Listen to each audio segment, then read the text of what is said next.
আমার প্রিয় এলাকাবাসী, আপনারা নিশ্চয়ই অবগত আছেন যে আমার মনোনয়ন পত্র জেলা রিটার্নিং অফিসার বৈধ বলে ঘোষণা করেছেন। আলহামদুলিল্লাহ। ইতিমধ্যে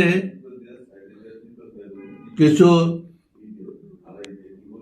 লোক আমার বিরুদ্ধে ভিত্তিহীন অভিযোগ এনেছেন, তা ইতিমধ্যেই আমরা কার্যকরী ব্যবস্থা গ্রহণ করেছি এবং যা অভিযোগ করেছে সম্পূর্ণ মিথ্যা বানোয়াট। আমার মনে হয় ইনশাল্লাহ এটা পরিষ্কার হয়ে যাবে কয়েকদিনের মধ্যেই।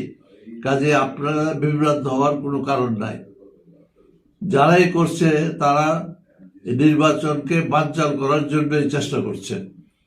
একটি গ্রুপ বা একটি দল সংঘবদ্ধভাবে আমাদের এই সাধারণ নির্বাচনকে প্রশ্নবিদ্ধ, এবং আমি আপনাদের কাছে অনুরোধ রাখবো এই বিভ্রান্ত প্রচার এবং এই নির্বাচনকে যারা বানচাল করতে চায় তাদের প্রতি আপনারা সতর্ক দৃষ্টি রাখবেন এবং ইনশাল্লাহ আমরা বিজয় হব।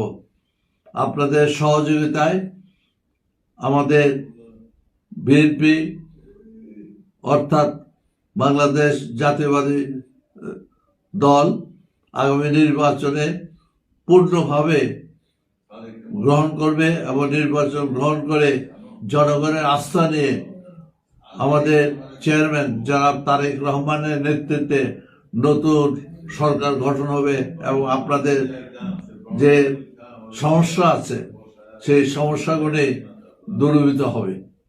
আপনাদেরকে ধন্যবাদ। বাংলাদেশ জিন্দাবাদ, বিএনপি জিন্দাবাদ। খুদা হাফেজ।